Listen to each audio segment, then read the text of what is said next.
for the city of Apalachicola, I wanted to welcome the Colonel and his staff and all the fine people of Apalachicola and the surrounding area that have joined us here today. But I talked to the Colonel earlier about the relationship that the city of Apalachicola have had with the Army Corps of Engineers and with the communities upriver of Apalachicola. And this is prior to the water wars. Back in 1951, the city of Columbus presented the city of Apalachicola with this plaque during Harbor Day, what was called Harbor Day at that time, which is now our annual seafood festival.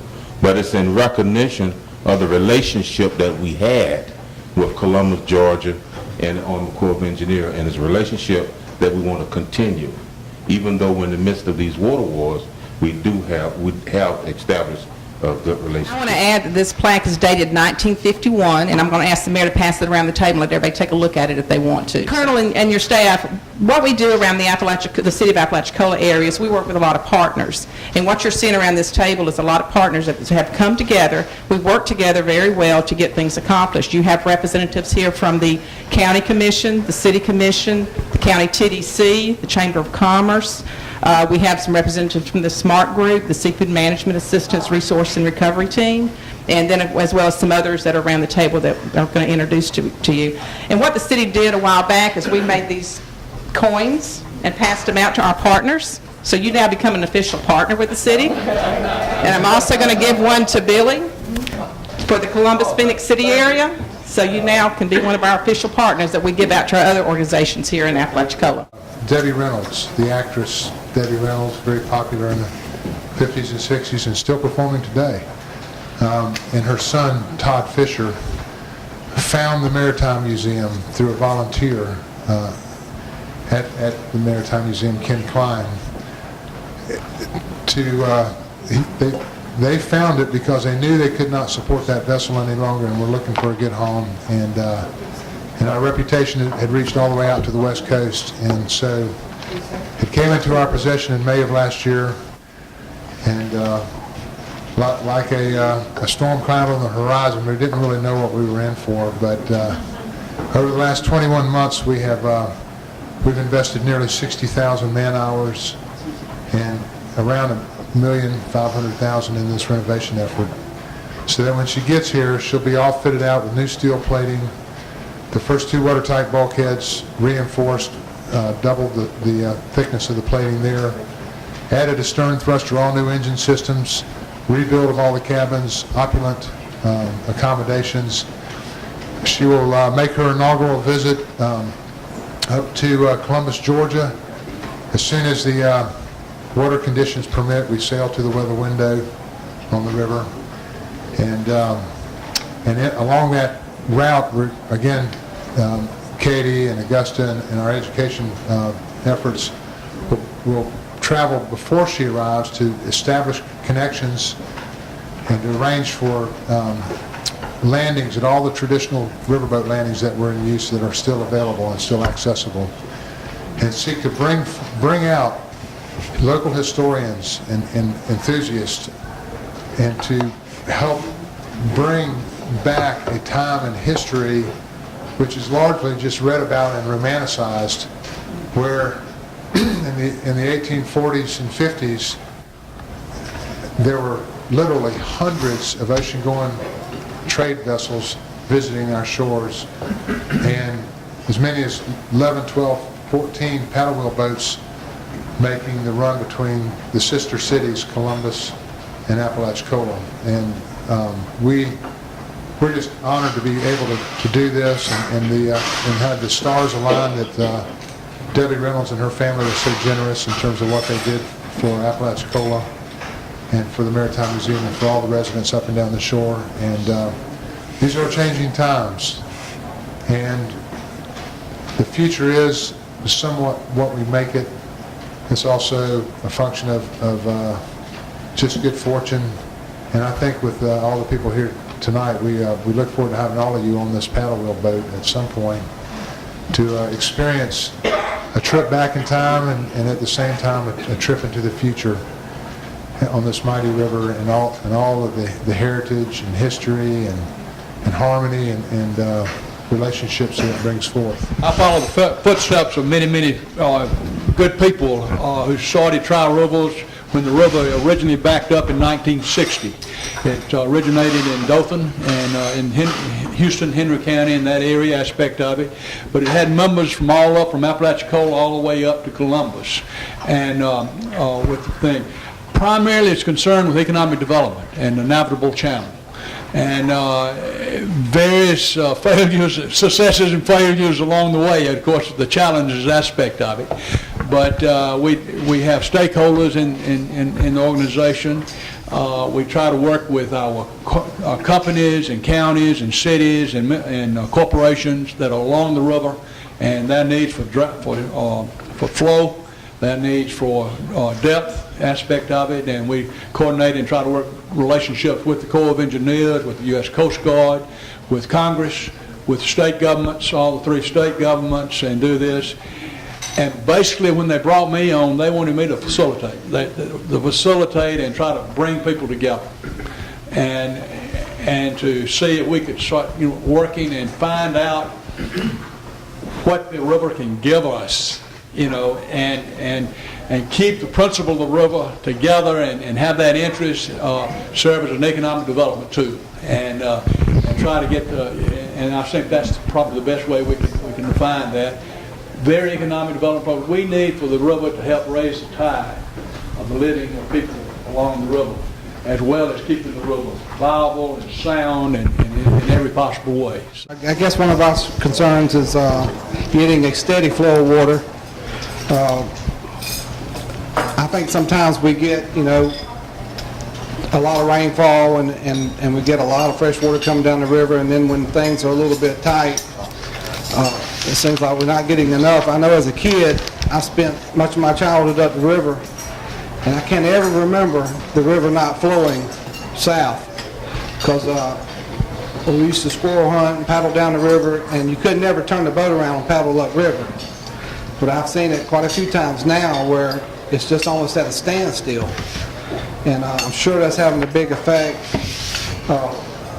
on what's happening in the bay. And I guess the environment's got a lot to play with it. I notice I go to Georgia hunting a lot, and I know that the farmers are putting a lot of the sprinkler systems in. I don't know how much effect that has out of the groundwater, but maybe practicing a little conservation on that end would help a lot. But there's a problem with the bay now, I guess on the west end especially, where the oysters haven't reproduced very well. And even over in East Point now, you can kind of look out over the bay from the office and you can see the water's kind of clear. Well, we've had a lot of east winds. And then when the wind changes, the fresh water comes our way. And one of the things I thought in the future, if it ever would happen, that would maybe help things was putting things back like they naturally were, which would be one is either closing or putting a lock at the cut, because it's right in flow with the river, and when you get a falling tide, I think we lose a lot more fresh water out of the bay than we realize. And a lot of times, excuse me, if you're out in the bay, you'll notice the current is running to the east, and it runs very hard, and then sometimes it runs to the west, and that water would be going back and forth, and instead of going out the pass. But a lot of times, people talk about us losing water out of the pass, but we're also getting a lot of fresh water or salt water coming back in, and I'm sure that has a bad effect on the salinity. And the oyster bars seem to have shrunk over the years, and we don't have as much ground to work. But talking to some of the old timers out Goose Island and excuse me, Pilot's Cove had a lot of oysters down that way, and oyster beds over by St. Vincent's produced a lot, and now we're down to where, Dry Bar hasn't done anything this year. The Miles don't have very few oysters. Cat Point and East Toll seem to have survived a little better than the rest of them. But I thought about the field between East Point and Appalach. Yeah, I think it would be a lot better if that was, if ever a way we could take that up and put the bridge all the way across, because that's not natural, and it's restricting the flow of water coming out of East River and St. Mark's River. Other than that, and that's keep an eye on what, the quality of water we're getting down the river, make sure we're not getting any pollution here, there, or anywhere along the river, and just keep an eye on the natural resources as close as we can. Have you seen, did you see those low flows when it was drought? A lot of times when we're not getting rain, if they're just closing off the dams and not letting any water go, or it just needs to be some flowing all the time, regardless of rain or not, because I think that the worst thing is when we're not getting anything and we're just getting a lot of salt water too quick. And I don't know if this has anything to do with it, but it seems like when I was a kid, we had a lot more grass on the flats around. And I noticed like the duck populations around. I don't know if there's any food source anymore, but we used to, as a kid, we'd go up to the big bay, little bay, and there'd just be thousands of ducks. And I don't know if that's had anything to change with that, but we just don't get near the ducks we used to get. And we used to have a lot more grass, it seemed like, on the flats than we do now. Now, I don't know if that's from having so much salt water or changing the salinity so much, but we just need a steady push of fresh water coming down. That's what keeps the bay or the salt water pushed back is the fresh water. And if we don't have that, I did go cast netting over in Pilot's Cove, which is over behind the island on Little St. George, about a year ago. And me and another guy, and I caught a barracuda, a small one, in my cast net. And then we caught 2 small black grouper. And we've caught mangrove snapper over a couple times. And I've been fishing over my whole life, and I've never done that before. So that shows you how salty the water's gotten in the bay to have grouper, and especially a barracuda in the Apalachicola Bay. I've never seen that before. If they're holding back water all the time, we need a steady flow of water coming at all the times, not just when it rains a lot and they got to turn some loose. Okay, well, thanks, David. David, I also, and for anybody, we did do a scoping period that closed in January. Take the opportunity, make some comments on that draft, and it doesn't, you don't need to read through the entire draft and everything. I'm sure that there's a number of other people you can plug into, including Tri-Rivers and the ACF stakeholder group, and you've got representatives on that stakeholders group, so I recommend that feed this information to them so they can put it into what they're doing too. Just to add to what David was saying, is the long period of time that we've been in this sustained drought. I think it was almost a decade ago, it was decided that the flow would be reduced to, was it 5,000 CFS? Down below. And I think at the time we made a really great case saying that was going to result in a disaster, and I think we're now witnessing the disaster, and that over a decade the flows have been cut back, and everything that depends on that, including the tupelo trees along the river, all of the fish in the river, and the oysters in the bay, are now showing that long-term deficit of freshwater flows. I, like David, go upriver to swim, and that's, where's the Trestle Bridge? How many miles up is that? 5 miles up rivers. I've seen blacktip sharks. I can see in the water. Anytime, and I tell tourists this because they're a little amused that the bay, when you cross the bridge, when it's green, they love it. And I tell them that's when we're in danger. When you see green water in the bay and it looks like Destin, we're in really a bad situation. So there's a lot of knowledge here of people who've grown up here and their parents and grandparents before them. And if they're saying all of this, we are in trouble. And we need to find a solution because it's killing all of us down here. And need to find an equitable solution for everybody to use the water in the river rather than being cut off at the state line. One of the things that we wanted to point to is that this has been, with the navigation part, has been something that's been so important for a long time. And it goes back many, many years, as I mentioned before. But it's something that we have been trying to focus on recently here to get the navigation back. And actually institute some of these ceremonies like we're talking about with the Harbor Day and that type of thing. And we even have, just to focus on this part of it, on the navigation part, we even have people, and I had a meeting with a electric co-op board the other day, where one of the directors had hit a snag, got thrown out of the boat, and almost killed in the last year. And so that's something that we're particularly concerned about. And I spoke with my mom about this, who was, I was born in '52, so she was right there when all of this was going on about the dams and putting them in.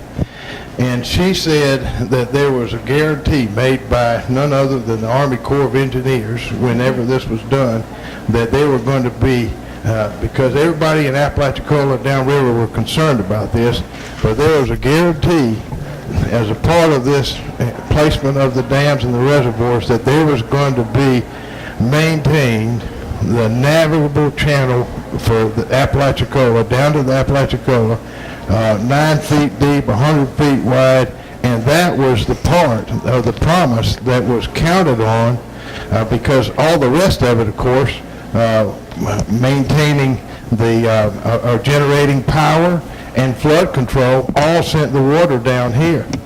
And nothing took the water out, and the navigation part was what kind of swayed it for the people down here, and that part has unfortunately been left off of recent, and we certainly need the Army Corps of Engineers to go back and look at that promise, and then let's get to it and fulfilling it, and keep it that way. Thanks.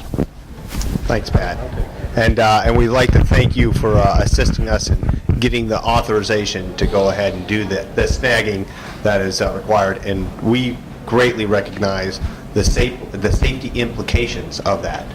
In fact, we were able to get a letter from our 8th District, Coast Guard District here in Mobile to support that as a safety issue, and they provided that. So we asked the Coast Guard to help support, as another agency, support that this was a safety issue for them, because they are the experts, and they ensure that maritime traffic is safe. And they do you need more information, or has that been completed? Well, I don't think we need more information on the snagging. We've got that, thanks to all of you and all the folks upriver. We've gotten that authorization, that permit through. So we don't need that right now. I'll pass it off to Wynn and see if you need any more information on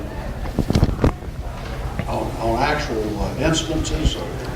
That's always helpful to be aware of that. Absolutely. Well, for example, as I've told you, captaining the boats back and forth, I've seen tarpon up at Pinhook. I mean, that's absurd. I have a neighbor who's a crab fisherman. He's loaned me his water salinity measuring device, and where it should be 20 parts in the bay, it's 35, and I've measured it as high as 35 up at Pinhook. That's an incredible intrusion of salt in an area that used to be almost fresh water. Yeah, I can certainly understand that. There are a lot of factors that influence that. Of course, our structures and the way they're operated, but I think more than anything, this last 10 years was a very profound drought. We will always accept comments. I mean, we're not going to turn them down. However, I have to say that the law, NEPA, National Environmental Policy Act, which is what we are governed by in writing these documents, has certain windows where we must collect comments, have public meetings, etc., and then we must address those. So any comments that are submitted outside of those windows, we have no legal obligation to address in the final or draft documents. So I say that as a caution that, of course, we will always take your comments, always. But if what you want is a formal response, or to see what we did with that comment or did not do with it, submit it during the public comment period. The public comment period will be opened when we put the draft environmental impact statement and draft water control manuals out for public review, and that is currently scheduled for the spring of 2015, so about 18 months from now. And going along with that, we do have public meetings with that, correct? Yes. So we will, There'll be some in this area. They'll be all up and down the so basin. we'll be back. We will discuss that in this class about the time. Do you have any idea when you'll be holding those public hearings? Can you go ahead, a time frame, not exact dates? No exact dates, obviously. It will be after the documents are released, when they've been on the street for public review for a period of time that is sufficient to garner public interest. It's usually about a month into the process. NEPA requires that the documents be available for public comment for at least 45 days. Historically, on many documents, we have extended that period for another 45 days, sometimes up to 120. It depends on the complexity and things. So the Corps is always open to considering that. It's, again, not something that we are legally obligated to do, but in the interest of full public participation, we are certainly always open to it, as long as it doesn't compromise the process ultimately. The other thing is, just like we did on the ACT, we did extend the public comment period. So we're not obligated to, but if, for example, in the ACT comment period, we got 2,100 pages of comments, and we're addressing those right now. We actually are doing due diligence because of those public comments. We're going back and doing additional modeling because we're trying to get it right. We're trying to do the best we can and use the science we have to get the best balance out of all of the things that we're authorized to do. So, Not necessarily for me to tell you that we've been having these problems for a number of years. The court's been trying to address the issue for almost 25 now, and they haven't been successful in reaching a conclusion. Maybe the water control manual will bring a solution that we all can live with, but it might be the source of future lawsuits also. So this group of individuals from up and down the basin, they were a small group, got together about 5 years ago and started an organization called the ACF Stakeholders that has representatives from throughout the basin. And as being chairman this last year, I can assure you that everybody has a problem. Everybody up and down the basin, you can go to almost anywhere you want to go to, and they'll tell you they've got a problem with something. Either it's, water supply, or the rivers going dry, or the fishing not being as good as it used to be, the lakes going up and down so that their recreation opportunities are not as good. So everybody's got some kind of problem. And what this group is trying to do is to bring a solution together that resolves as many of these issues as we possibly can. So we've been working at it for 4 years now. We have raised about $1.5 million to help address the issue. The organization has 14 people from each sub-basin. The Apalachicola area has 14, and then the 3 other basins, the Middle Chattahoochee, the Upper Chattahoochee, and the Flint, each have 14 representatives. And that's on the governing board. There's about 150 members in the overall organization. And what we're trying to do is to be able to sit around a table and discuss everybody's problem and try to find a solution. We're using modeling techniques to do that. We're using ecologists to look at what the flows are needed to protect the ecology. And so we hope by the middle of this year to be able to bring a document forward that would have as many solutions to the problems that we have. And we have a serious study going in the Bay, a hydrologic model with the Atkins International, Florida-based firm, doing the assessment of the data that comes from that. And they're looking at the issues that you've mentioned, the salinity, the hydraulics in the bay as to how it's impacted by tide and wind direction and all those kind of things to try to come up with a solution that works. They have as the input to the model the flows at the Cilantro gauge, the gauge, the most downstream gauge that we have long-term hydraulic data for. So there's a lot going into this. They and Mr. Hartsville there have been on the board of representing the interest in the Apalachicola Bay area. I'm a representative from the Middle Chattahoochee area, and we're trying really hard to find a solution that will be the best solution that we can live with. Then we want to give it to the Corps and to the 3 states and see if we can convince them that that's the solution that we can all live with. It's hurting everybody economically not to know what the future is, not to have some basis for making our plans for the future. So that's our objective. The product of our work would be what we call a sustainable water management plan, and it is concerned about the bay as well as the other issues in the basin. Thank you, Billy. The one thing I would like to add to that is that the governing board is a member of 56 members that sit around a table, and we move forward by consensus. So you have to understand the importance for representatives from the 4 basins to sit around a table with 56 members and agree on how we move forward. So we are looking out for everyone's interest, not just our particular area that we represent. A lot of the comments I'm going to make I made on the boat trip this morning, but you know, we really do need to move forward as a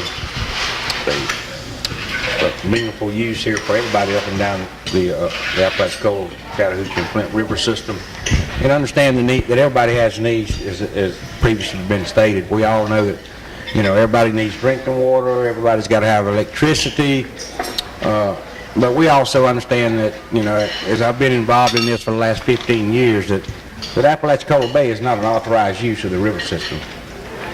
It never was put in there. There's 3 uses: hydropower, transportation, and flood control.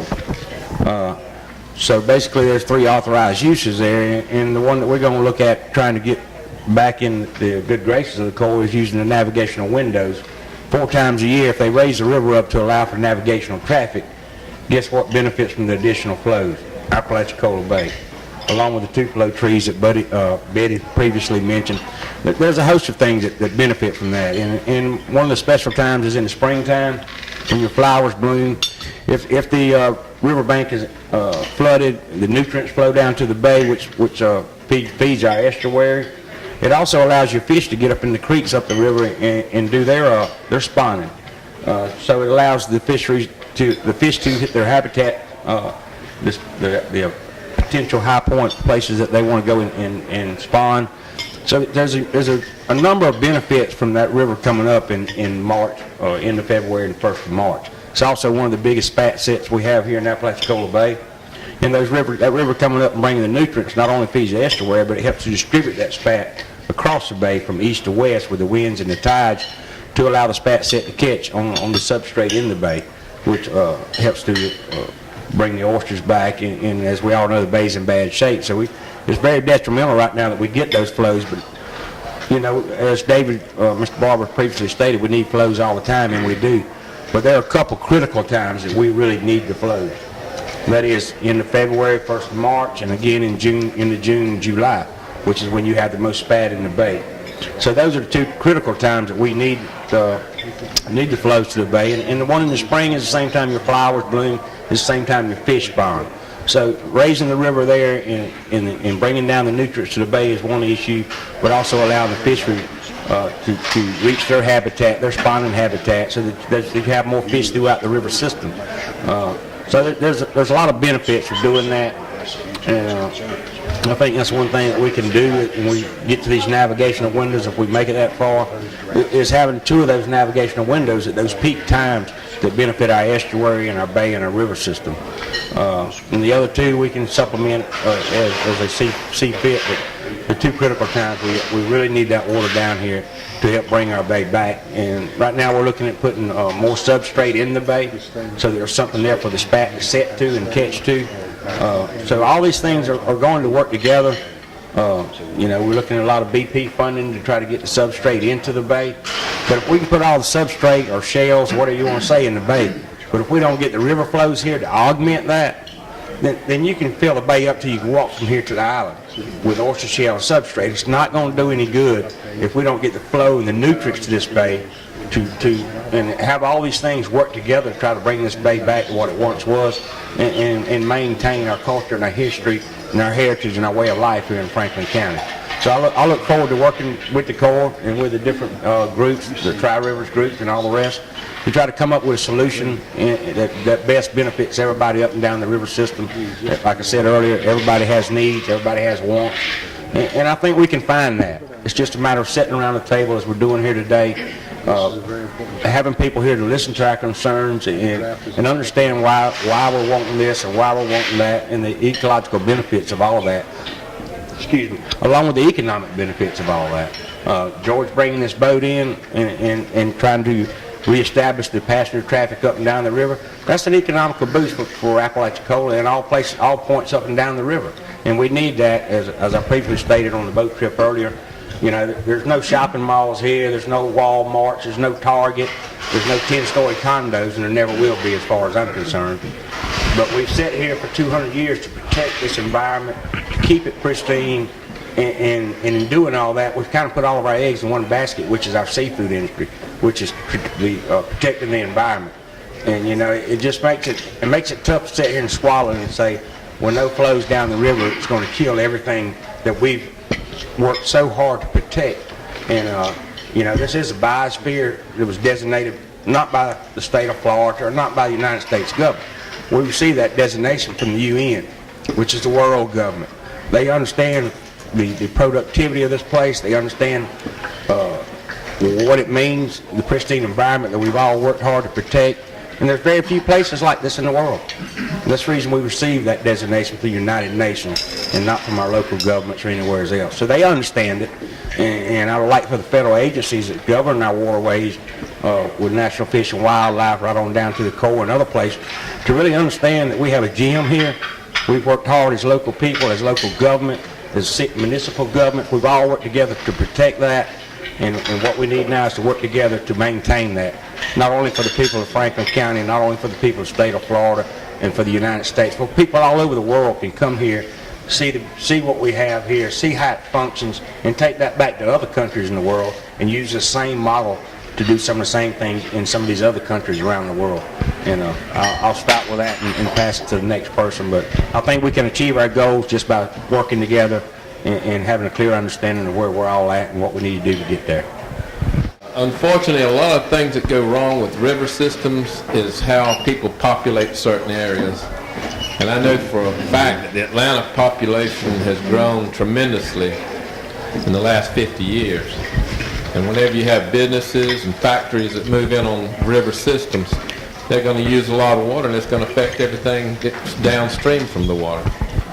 And whatever else that can be done to prevent that, I don't know, but that, I believe that's a lot of the problems is just overpopulating areas, and that's using a lot of the water. And outside of building desalination plants, I don't know how we're going to get any more fresh water. But like I said, everything that I have heard today, I agree with. I wanted to point out, in listening to Billy's statement about the status of the ACF and the research that's being done, and I think we here in Franklin County and Apalachicola don't have a problem with any data or any research that's done because we see what the consequences are. We know what the result is in that causal relationship because we've seen it develop over a period of time. So we're not afraid of what that is, and we want all of those done. Our concern is when it's going to be done. Our concern is the importance and how quick the time scale of getting this done, because our survival point is right now. Not 3 years from now and 5 years from now. It's important right now to survive. That in 2012 was the lowest water flow ever down the Apalachicola River. And we have concerns about that. It resulted in the closing, the declaration of disaster area, and that's exactly what it is. We're concerned about survival here. And so that's the importance of it. It's a time importance. The draft will be released in roughly 18 months. 18 months. And that is our time to respond and promote these interests. And a lot of what Commissioner Parrish and others have said, we'll need to bring it back together and maybe use this video as a launch point and incorporate specific responses to this new water control manual. And the navigational interest timed in with the spawning seasons and the spat seasons could be a great thing if we can get our community together and focus on getting these points identified. And it goes to the percentages that's being allowed for M&I right now. As I understand it, M&I was held roughly to 12-15%, and over the last 3 or 4 years, the city of Atlanta and others keep requesting that M&I percentage goes up. We're sitting here facing disaster down here in Franklin County with our bay and the water flows, but we're continually increasing the percentages we're allowed to be used for M&I. M&I is not an authorized use. Flood control, hydropower, and transportation is.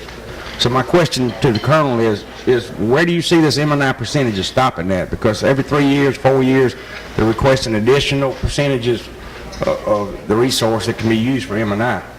And where does that stop at? Does it keep going till M&I gets 50% of the water in the system?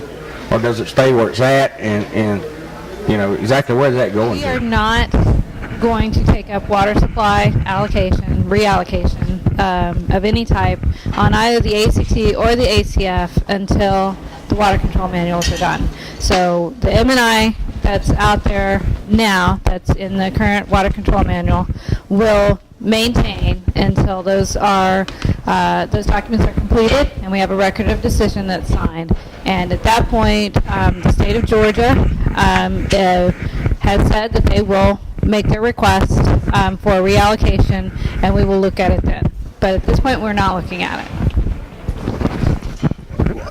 The Corps of Engineers, we're not in the business of allocating water. And I know that sounds odd to you all since we're managing the resource the best we can.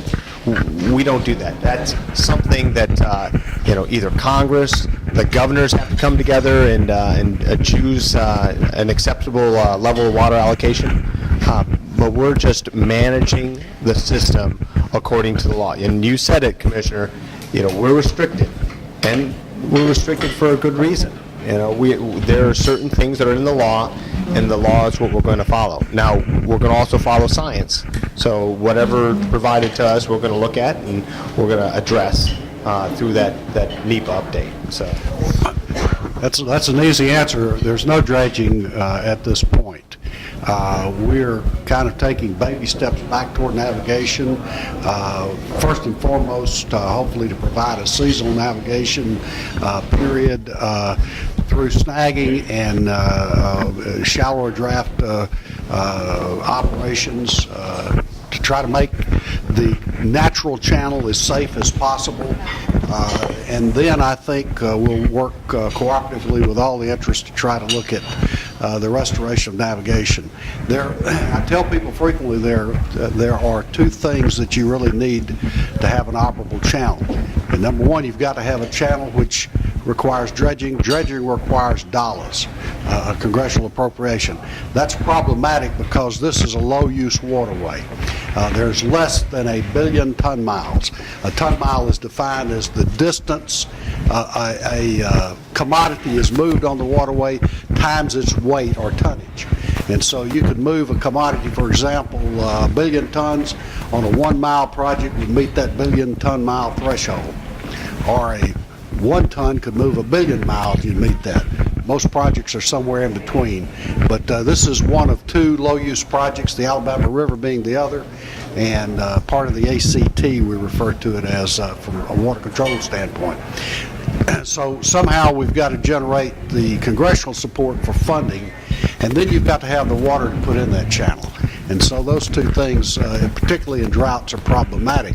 But I think there are ways we can work together. I know Steve and Charles have some ideas in that respect that we're going to be working with them to listen to and consider, along with our own modeling and studies that we'll probably have to have in the future to continue to support that. But we have by no means given up on navigation here.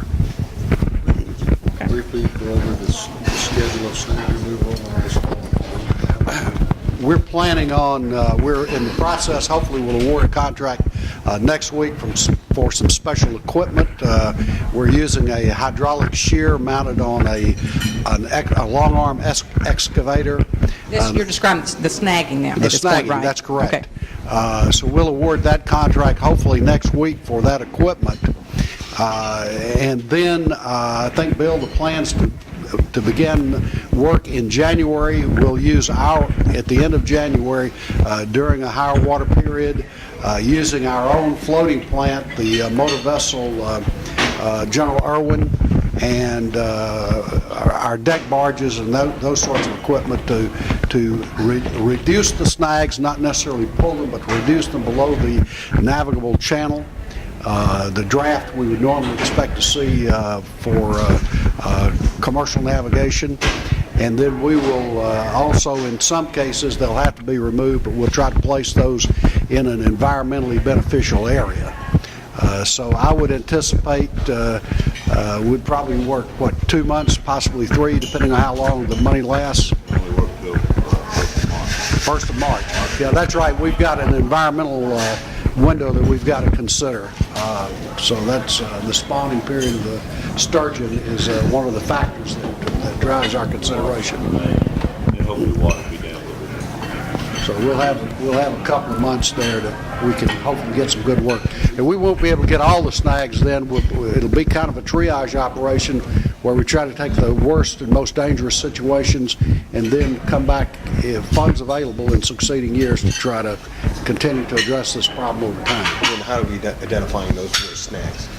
The worst snags we're looking at both from visually and plotting those during the lower water periods of time, and using side scan sonar and other technology to identify them. And well, the Coast Guard as well. Yeah, we've worked with them. They're helping to plot those situations for us as well. What would be the path to resumption of limited dredging? Well, first we have to have a water quality permit from the state of Florida.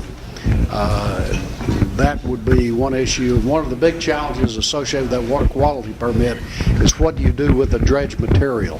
Where do you place it? In past years, we've used a combination of permitted within bikes disposal sites and upland sites. There are people who would argue that the within banks sites compromise habitat and fisheries production on the waterway. It would be very difficult for, I think, a layman to identify a disposal site, within banks disposal site, from a regular sandbar on the river itself. Our upland sites are a little more problematic. These were sites that were permitted in the forest lands now managed by the Northwest Florida Water Management District. They are concerned because there's really no economic benefit associated with Florida, yet they're asked to pay the price of disposing of this material and essentially putting otherwise productive forest land under sand. And we, on other systems, are working hard right now, as some have suggested here, to recycle that material into beneficial uses, and therefore freeing up capacity to store material and for future dredging operations without having to expand the footprint of these disposal sites. So that's all things that would have to be negotiated. a pretty time-consuming process, I'm afraid. Would that be commenced after the new water management manual? I would, it can, yeah. Because there are 2 or 3 sites on the river that are problematic, a lot of it, no issue. Well, there's only about a 7-mile reach of the river that's really problematic, I think, up around, as I recall, mile 42. Yes. Sand Mountain, Chipola Cutoff, that reach of the river. And we're willing to work with all the interests to try to come up with a reasonable solution, probably a compromise for all of us, but to try to identify good creative alternatives for the use of this material that create habitat. We've been very successful in Alabama and Mississippi in doing this on our coastal projects, and I think we're at a point now where we can start to apply some of those lessons learned to the challenges over here. When was the last time we did that survey? I mean, as we say 7 miles, it could be more, it could be less. Could be more or less, but what, 3 years ago, right. Yeah. So it's a dynamic system. It's changing constantly. It's certainly not getting any better, but we hope to be able to do in the future what we call project condition surveys on an annual basis. That's what we really should be doing, funding being available. That's not an inexpensive proposition in itself. What did we spend the last time, Bill, over here? It's like $400,000. Yeah. Good bank-to-bank survey for the entire length of the system is, you're probably looking at $400,000 to $500,000. Our smart group is still building, and we're working on some important issues. And it was like me and him, he was just talking when he spoke about the river system. When we lost navigation, when we started in 99 and 2000 year, we never recognized the drought like everybody else did because we had flows, because we had navigation. Well, when we lost the navigation, the last barge went up in, I think, 99 or 2000 year, we started seeing a drastic change from then. Then when the 2007 year drought was our first experience with the drought in the bay. And then from there it's got worse. So another drought like we went through this past 2011-12 year, our bay is history. Our livelihood is history. We're going to lose them. We're the last productive bay in Florida when it comes to commercial use. So once we lose that, we lost not only decades and decades of livelihoods, but a great loss to this state of Florida. I know that it's not easy. It's not easy being in a position at the end of a river. It's not easy being in a position where we are having to follow the law the way the law was written, and it may not seem fair. But you have to understand, we're a federal agency that's going to follow the law. And I'm a soldier. We're always going to follow what we're authorized to do. And as soon as we step out of what we're authorized to do, people, as they probably should, feel offended. If somebody, administratively outside of our jurisdiction decides to do something, we're not really doing what's right for the American public overall. So you want us to follow the law the best we can. You want us to use the best science that we can and include as many people and balance the resource that we're managing the best we can. So I think that navigation is an authorized purpose, and it's appropriate for us to look at how best to support that navigation. And I think that you're on the right track when it comes to that. But I want to put a plug in for a group. Tri-Rivers, obviously, I want to plug in for, but especially the ACF stakeholders group, which represents you also. Let's face it, our politicians are under a lot of stresses, and if we can't all get along, meaning public can't all get along and come to a consensus on stuff, they're never going to do it either. So the ACF Stakeholders Group, which comes to consensus, can really help our politicians perhaps also come to some type of consensus. And as I told Billy Turner and all the ACF Stakeholder Group in a very nice way, that you and everybody else that's a part of that group are building something for the future. And that something for the future is for our children.